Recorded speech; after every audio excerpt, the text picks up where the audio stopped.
teach any of these, but we're going to talk about the different styles of yoga, the aphorisms a little bit. We'll talk about one of my favorite aphorisms and one of the main aphorisms in the Patanjali Sutras, and then we're going to go through. We'll focus on the back bends and twists that are part of the sequence. So just specific focus on questions on twisting, balancing, back bends, etc. Shoulder and ligaments, fascia and tendon. And some of this stuff actually is on the test too. Like ligaments, fascia, and tendon, I believe those are all on the test. And then practice. And you're going to see it's going to start to get more and more practice heavy as we continue on. So the different types of yoga. And this one is, again, there's every scholar in the world loves to argue about there's this style and there's that style, and no bhakti is this and no. So I'm going to explain just what the words mean first, and then kind of like how they're practiced in principle and in theory versus in practice. Okay? So bhakti. So bhakti means devotion. So devotional yoga, basically devotion to God. So the bhakti yogis, I guess, are like the Hare Krishnas. It's kind of a bhakti yoga school, and they mainly chant and sing and dance in praise of infinite consciousness. So that's bhakti yoga. But, again, like for me, when I do yoga, it depends on why I'm doing yoga. If I'm doing yoga right before I go surfing, I may not be in a devotional idea or space or trying to hook up with the infinite. Although I think you are in your own way. You are, but I'm really mainly using yoga as a mechanical thing at that point, just to warm up to go surfing. And since I'm already just going surfing anyway, that's kind of a spiritual experience by itself anyway.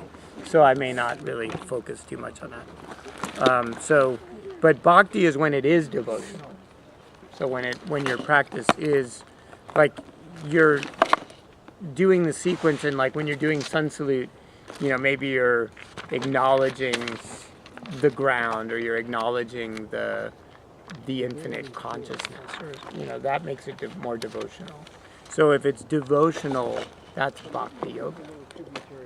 Now a bhakti student might say, no, it's only when you're in my ashram or something, then it's devotional or whatever, or you're only, or Christians can be very bhakti oriented, right? Kriya no, Yoga. Unless Christ is involved, it's it's wrong because Christ isn't there, so they would say maybe it's not, right? But we're not here to argue about stuff. Bhakti means devotion. Okay, that's it. It's that simple. So it can be a bhakti physical practice, right? It can be physically bhakti. Like I'm kissing the ground when my hands touch the ground.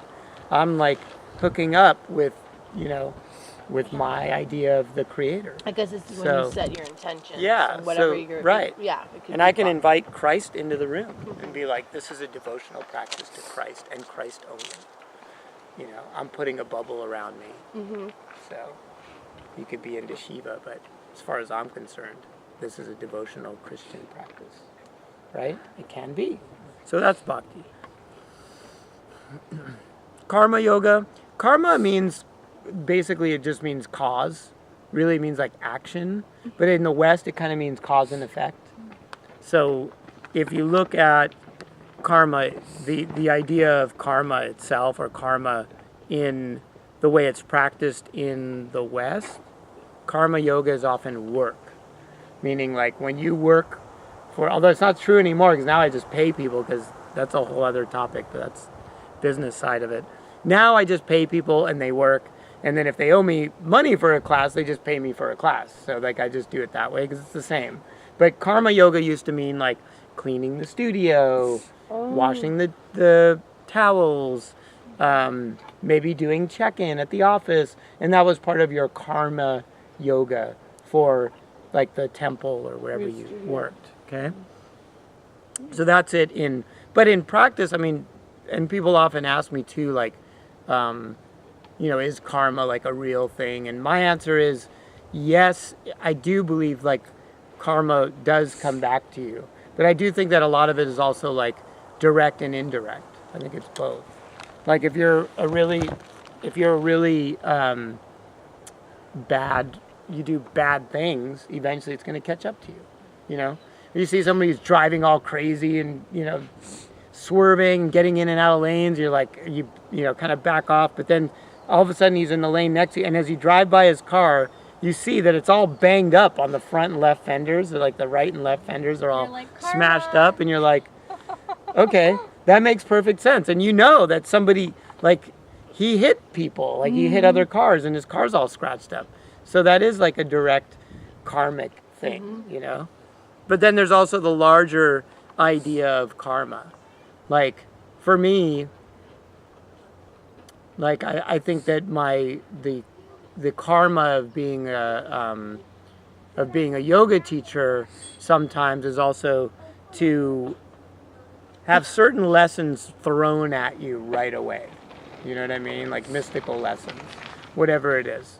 Like relearning to, you know, not have a lot of physical stuff or something. Like I've noticed that in my life. Like I've been really rich and really poor like 3 times already. And it's just how it's been as a yoga teacher. You know, I spend too much money on something. Usually some of it's my fault. Like it's a karmic thing. So when I'm making a bunch of money, I'm like, okay, it's currency. I'll just go spend a bunch of money. And then like I'm making all this money and I'm like, all right, you know, because I mean, some years, you know, I'll make like a ton of money and then some years I don't. And I'm like, what is going on? But the lesson is, there's a powerful lesson in it. The lesson is like, so what? So right now you don't have a lot of money. So eat at home, you know, whatever. And find peace in that. I prefer, for the record, having money. I would rather have a bunch of money. And then there's also this karma like me, like I own property. So like on paper, I'm worth a lot of money. But yet like physically, I don't have a bunch of money that I could spend. It's a really weird thing. So it's called asset rich, right? So it's a real thing though. But the lesson, the higher karma lesson, which I do truly think it's there, is that that I am a yoga teacher. So like I need to find peace in when I have access to a bunch of currency or I don't, you know, either way. That's the bigger lesson, you know. And then I'm going to work really hard too and make more money. And I know that it's like this ebb and flow, and that's why it's called currency, which is a whole other topic altogether. But I do actually, like lately I've been working really hard, and yeah, I am making more money now. So I have more tangible access to money.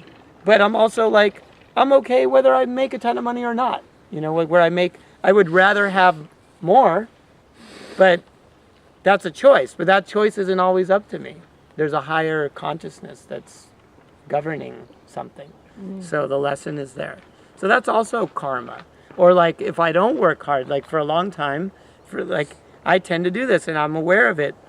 When I'm doing really, really well, I tend to work less. Like I can relax. I'm like, I can like coast for a while. And I do, like I get down to like where I'm teaching like 7 classes a week, right? And I'm like, everybody else is working and I'm paying them and whatever, it's still a business. Like I pay them and everyone's getting paid. But lately the market's like gotten flooded and like I'm teaching 6 a day versus 6 a week, you know, sometimes. Because I need to make that money to do whatever. That's a karmic exchange. Right now, the universe really wants me to teach really sick people for some reason. Because let's face it, teaching yoga in Hollywood to a bunch of like good-looking, healthy people is not a really hard job. I'm just saying though, like it's not a hard job. But teaching yoga in a psychiatric ward to sick people who are really, really genuinely sick and like coughing in my face and, you know, like I have to feed them sometimes or whatever, like just to like, okay, here's some orange juice. Now let's, you know, work out. It's hard, but but that's also a karmic lesson. Do you have a greater sense of like dharma and life purpose when you teach yoga to sick people? It's in some ways just as rewarding. Like it's a different thing altogether. Yeah, but there is like a, I always thought I was a good person, but now I know I'm a good person. Because yeah, I could not teach this one person or whatever who's really sick.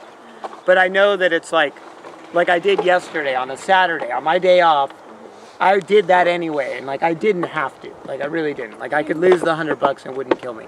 But I did it anyway. And I do think that it is like a dharma, it's like a path. And you're really learning your path. Or you're like whatever, you're shoring up the foundations of who you are when you do that stuff. You know? When we do our community classes or co-teaching, can we have the option to come with you? Yeah, I would like for you guys to come with me. Yeah, because also the other thing too that's really cool about it is that like seeing somebody go from like their arm is like this, like literally they're like you give them a weight and like it just falls out of their hand, and then you work with them for like 3 months, and then all of a sudden, like the guy's like lifting 10-pound weights in the hand that was totally, completely not functional. That's very rewarding, and I didn't expect that kind of reward. Like I didn't think about that rewarding element of it. I just didn't think about it. So that's something it is your karma, whether you like it or not, if you're a yoga teacher, that sometimes you're gonna have to teach people who are really sick emotionally or spiritually sick, because you can be spiritually sick too, it's different. And then also physically sick, right? So that's the other thing. And then the really healthy too. Like I'm in both worlds. Like I'm in the healthy group classes, and then I'm also in the really sick, really people like who really need yoga, or they're going to end up like one of my guys. I think one of my privates is going to need, if he doesn't do yoga, he will be in a wheelchair fast, like in his 50s, I believe. That's my belief. I don't know. I don't have proof, because luckily he's listening and he's doing physical activity and taking steps necessary to prevent being in a wheelchair. I'm just curious, what do you mean by spiritually sick? So spiritually sick could be, I think, a lot of things, but like Depression, would that be like? I think that, well, no, like spiritually sick. Now again, this is just, it's hard to say, like, is this in a book? Yeah. This is my opinion now. I was just curious. Spiritually sick would be somebody who really got, let's say, heavily into yoga, and then their teacher hit on them and like used their power or whatever, and then like molested that student or something. That can make them spiritually sick, anti-spirituality, or like it just messed it up for them. So they're spiritually sick because they're like, no, fuck yoga. And you know what I mean? So they're like spiritually, like their spirituality got all messed up somehow, or a priest molested them or something like that. So they're like, right now they're devil worshipping or something, because so they're like relationship to like some type of religious dogma. Right, spiritually sick. Like they're sick. They were into religion or spirituality, and then like it got ill somehow. Right. And that does happen. It's a fairly common thing, or just becoming like wicked or something. Like, I mean that's right. Like becoming like just like justifying that kind of. A lot of people who are anti-yoga because of the spiritual practices related to yoga, and just for the sake of not being spiritual. Could be, but I wouldn't say that that's spiritually sick. I would think it depends on what the cause was. Yeah.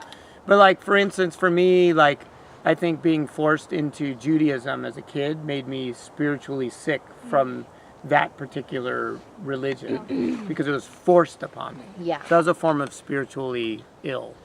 So like, I didn't even want to go into a temple or something, a Jewish temple, for years. I wouldn't. And then as I did a bunch of yoga, as I did a bunch of yoga, I like found like a way into all spirituality. You know what I mean? Like it doesn't matter. Like I could go into a temple or a Hindu place or a Buddhist place or even a mosque or even a Christian temple or whatever. A Christian church. It's all good for me. So I think that that's spiritually sick. So it's an illness, a mental illness related to a spiritual problem that happened. You know what I mean?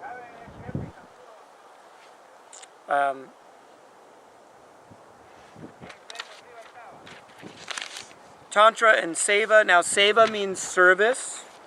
Tantric yoga means, well, Tantra has a couple different meanings. One is like the web. Tantra means like the web of the universe, the matrix, right?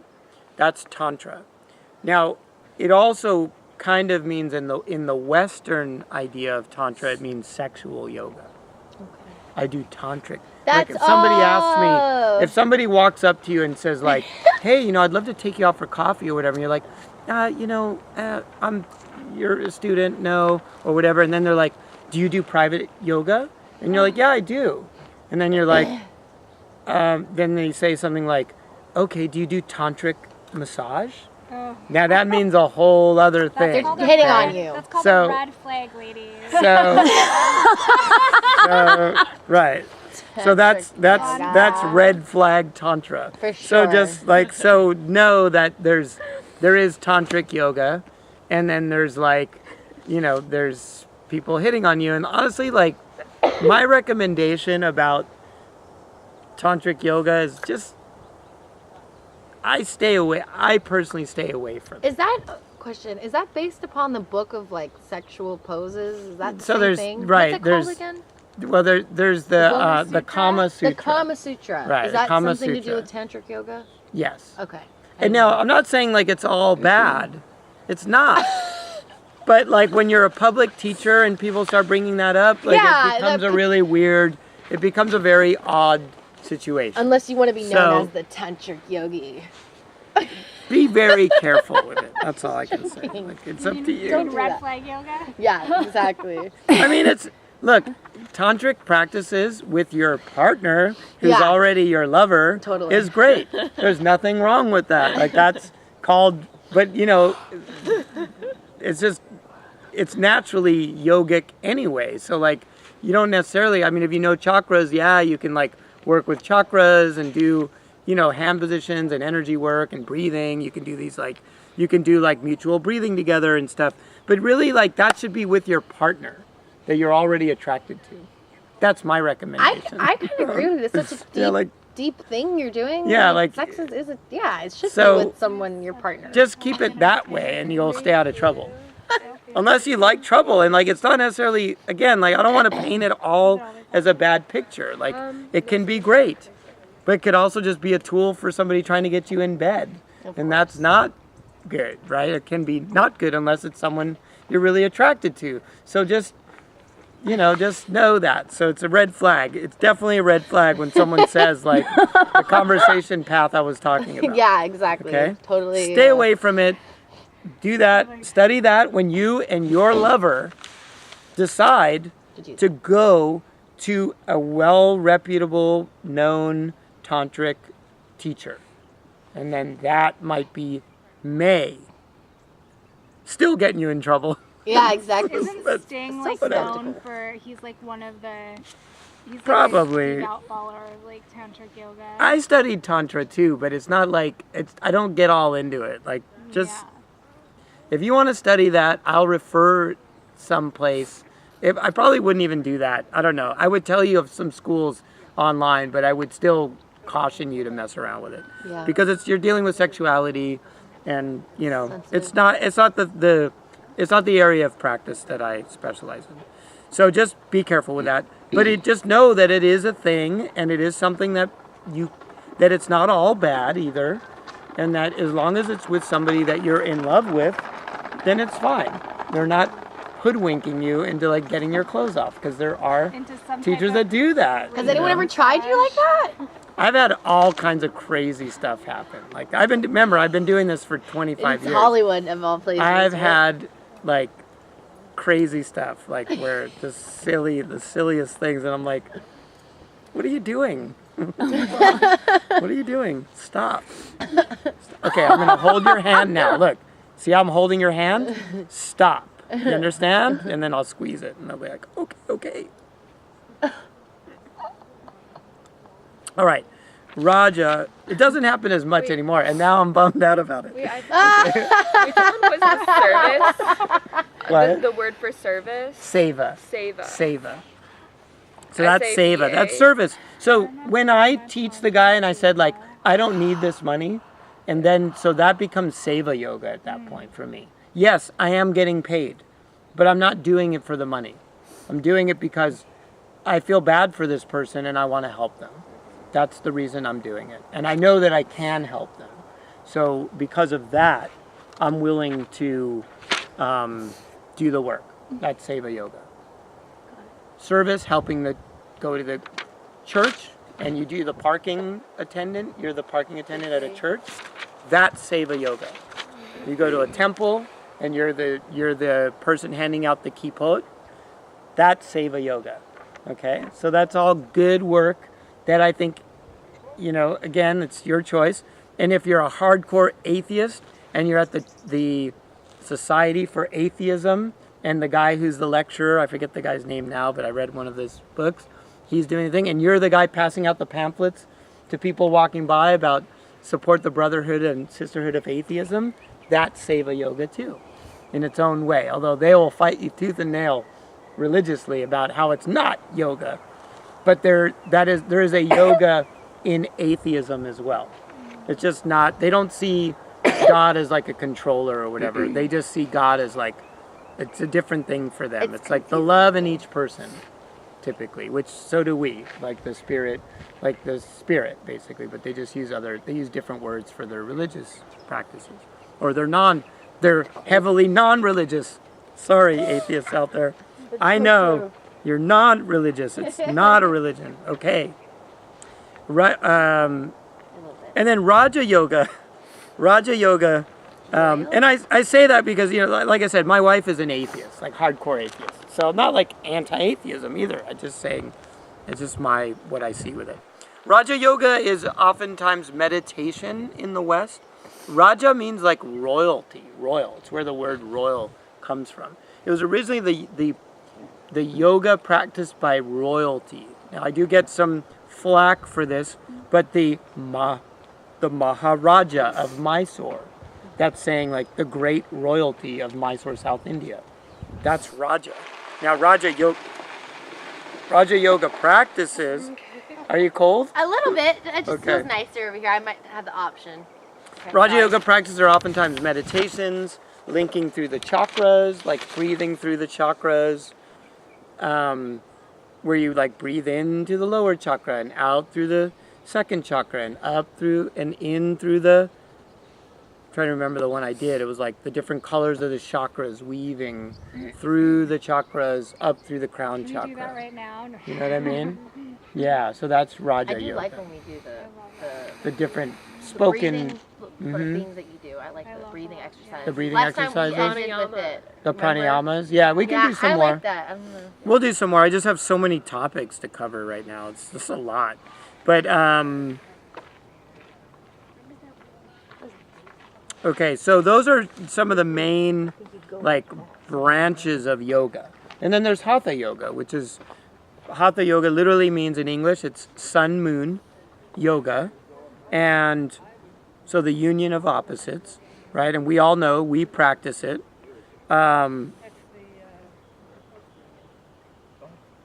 really isn't a lot, I think, that I haven't covered, but is there any yoga that you guys have studied or practiced that I didn't mention? Well, Ashtanga, is it Ashtanga? Ashtanga. Well, Ashtanga is the base. That's the one that we covered. Maybe you missed that one. That was the eight limbs of yoga, but it was really a style. I passed out the sheet. Does anybody have that sheet? That's the Southern Indian style of yoga that we covered. But it's on the video. Yeah, it's the one series. Ashtanga is a style of yoga that's now known as Ashtanga. It comes from Krishnamacharya, and then that's the series. He'll show it to you. I don't think I got that. That's you missed the one it. I missed. Yeah, it's I'll the one you come missed. by and get it. Yeah, I can give it to you. And so that one is a style of yoga that is these fluid, rhythmic poses like we do. It's the influencer of all the yogas. Not all the yoga, but most of the yoga in studios and gyms these days. It seems very more technical. What's the name of the guy who did it again? There was like a name. Krishnamacharya taught Patabi Joyce. And Patabi Joyce is the one who kind of made it famous. And that's Ashtanga. Technically it means 8 limbs. Asht, 8 anga, limbs. The 8 limbs. So the 8 limbs of yoga, which are, did you memorize them? That was one of your homework. Yamas and niyamas. Yeah. So they are Yama niyama. What are the other ones? Those are 2. pranayama. Oh, that I can't remember. I have all them. of them. Dharana, I need to memorize them. That's one. Okay, we got 4. You Pratyahara, should know them Uh-huh. for sure then. Dhyana, and Uh-huh. Samadhi. Right, try to commit them to memory. Those are them. All right. Yama niyama, asana, pranayama, pratyahara, dharana, dhyana, samadhi. Right, those are. Asanas, the postures. Pranayama is the breath. Niyama is focus. Which one? Niyama is like the mental focus. That's Yama? like I think it's like attitude towards ourselves. Oh yeah. So sort of. And then the yamas are yama is mental focus. Like I have them right here. Dharana, Concentration. concentration. Dhyana is meditation.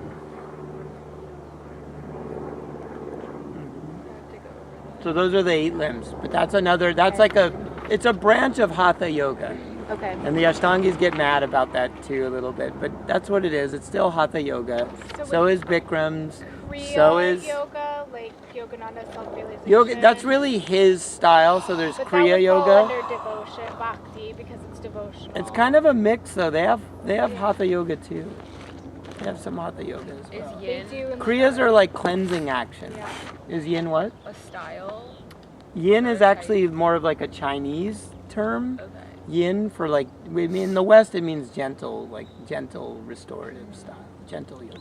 So would you consider Very it good. like belonging to this list at all or no? It's more like It's a modern, it's Oh, actually kind of a weird, like, it's sort of a, we're putting our own name on it. We're putting our own so brand, it doesn't which really is totally belong to incorrect. yoga? Is it so it's not I'm trying to think of the best way to describe it. It's a hard one with that one. It's a branch of Hatha Yoga still. It still falls under the umbrella of Hatha Yoga. Yeah. But Yin Yoga, you wouldn't really call it Yin Yoga. You'd probably call it, Wouldn't it be more like a form of Tai Chi almost? Because it's not. see, Yin is a Chinese term. This is the problem I'm having with this. Yin and Yang is more of a Chinese term. So calling it Yin Yoga is a Western sort of bastardization of, of a name, of a style. That makes Yeah, sense. that's the issue I'm having. And I'm old enough, I'll just be opinionated about it. I don't know. It's not a correct term, really. You would probably call it something like Sahaja Hatha Yoga. That might be a more correct term. So more naturalness, and then like Hatha Yoga. It's still a branch of Hatha Yoga. You know, because Sahaja is like kind of just being, you know, it's sort of, I don't know. And then Raja Yoga would be the royalty yoga, which is the style, but it's now a style of meditation. So it starts to get into these weird, but like, you know, definitely all these new modern terms, rocket yoga, you know, earth power yoga, turbo yoga, you know, there is actually a style called rocket yoga. These are all just branding, like rebranded names. That's what it is. And it's all Hatha Yoga. Okay. Still. Okay.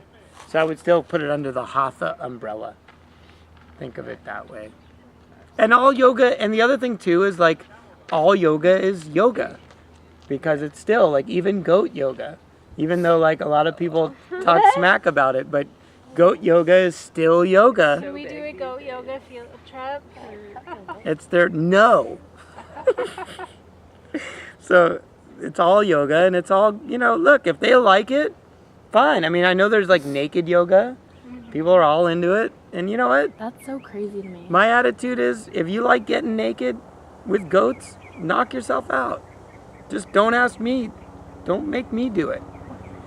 With goats? Why are we getting naked with goats? We're I not. don't know. So People will do all kinds of things. People are weird. If you want to drink tequila, get naked, and do yoga with goats, it's your yoga. choice, man. Your choice. Just don't get me involved. Yeah, I'm good All right. on that. Sanskrit Aphorisms lecture. Okay, so this one is, so you guys already read the book? Did you guys finish it? Which No? book was it? Which one? Is that the How to Know God? Yeah. Oh, I haven't finished it yet. No. Yeah, I finished have that. like I'm halfway through. You're halfway through it?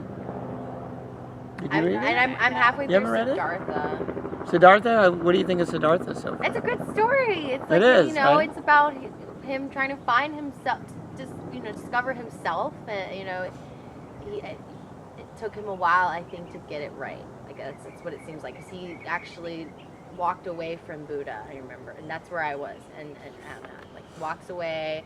And then he discovers, wow, you know, the truth has been under my nose the whole time. And now he's awakened. And that's kind of like where I'm at right now.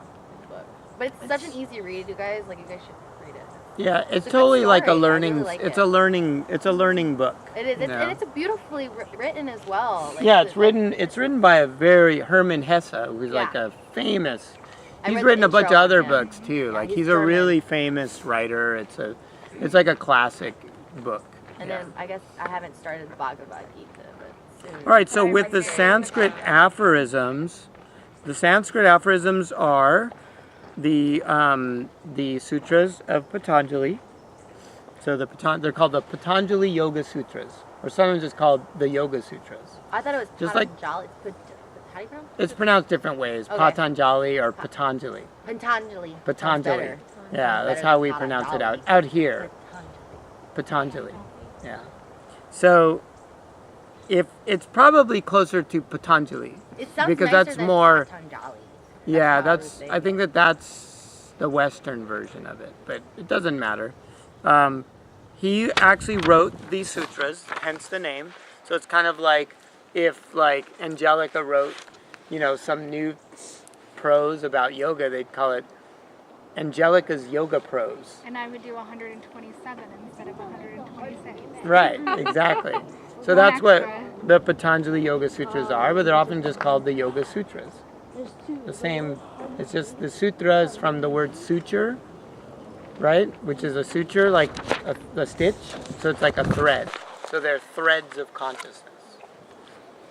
That's right. I remember reading that. So the threads of consciousness. So the aphorisms lecture. So what this is about, okay, so you can take any one of those Sanskrit aphorisms, and let's say I wanted to do, like I did I do this, this is how I'll give the example. This is a lecture on the sutras. So all of yoga is practiced, I'm going to move back a little bit too. All of yoga is practiced. It might be easier for you guys. Do you guys not want to sit this way? Is it I'm just sitting this way for my back. for your back? Okay. I like it. All right. I'm perfect right here. Okay, good. All right, so I'll just teach out. I'll talk Yeah, out this you're way. It's just fine. hard for me to go like this and You're back good. and forth. I hear. So I'll go this way. So and I just have my phone for comfort, but actually you should just turn it off for a minute. So so you could take any aphorism that you read, and you could turn the whole aphorism into a lecture or a workshop if you wanted to. Okay, so this is how you could do it. So the one that I really like is Yogas Chitta Vritti Nirodha, right? I talked about it in one of the classes. I don't remember which one it was. It was last week. Was it last week? I Yeah, because I remember. watched Okay. the video. Oh, you did? Okay, good. And we said the And thing then I over did and it. over again. Yeah. Chitta, Right. vritti. So now I want to just break it down really concisely, just to give a little idea of what the thing says, and then like a way to just sort of contemplate creating a whole seminar of each one of these. So, and this is just so that you can do this as an idea as a yoga teacher. You may need to start coming up with very creative ways to teach a class. Because if you run a studio, you know, you're going to probably end up doing different seminars and different teacher trainings and things like that. So yogash, that's the original way they said yoga. It was yoga, Y-O-G-A-S is the way we would spell it. Yogash. And chitta is consciousness. Okay? Vritti, it's like a monkey mind, like you were saying. I don't know, where did you get that term monkey mind? From a Yeah, I certain never lineage. heard Eckhart Tolle, The Power Very- of Now. Okay. Great book. So, right.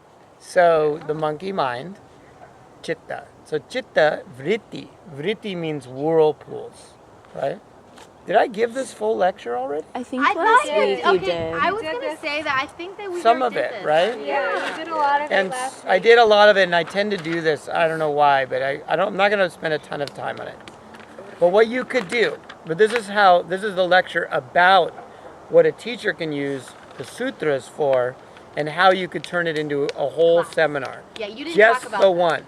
So you could take one lecture, and you could say yoga. Okay, right now we're in the yoga beginning phase, and so you would practice, let's say, like some kind of a yogic breathing technique, and then chitta vritti. So chitta vritti, it means consciousness spinning. So in that case, what you might have them do is literally like, let's just do it since we've been sitting for a while now anyway. So watch this. So let's stand up. Get yourself in a clear area where you could fall. Oh, that I can fall? And then let's go into the idea of spinning around. I'm going to pause this.